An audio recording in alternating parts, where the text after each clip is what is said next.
yeye kaona kwamba wazee bado kipato chao wanachopata hakitoshelezi, kwa hivyo akaamua kutuongezea mpaka kufikia shilingi 50,000. Kwa hatua hizo natoa pongezi na kumshukuru sana, na awe na moyo huo huo, Mungu amjalie heri na baraka ili kuweza kutufikiria zaidi.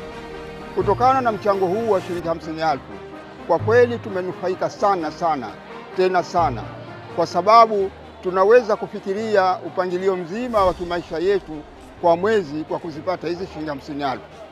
Hizo vile vile nalipa mambo ya shule, mabuku watoto wangu hawana nanunulia, na vile vile kama fomu hawana nanunulia. Kwa hiyo ukweli ulivyo ni useme ukweli ulivyo, rais katusaidia sana tena sana sana. Shilingi 50 tunaaminiwa kukopa kila sehemu, hata ukaenda sokoni madamu unajulikana unapata pension, unaaminiwa kukopeshwa. Kwa hiyo alhamdulillah rabbil alamin zinasaidia sana, na mpaka leo zinatusaidia kwa sababu mimi hapa nilipo nazo bado zimebakia.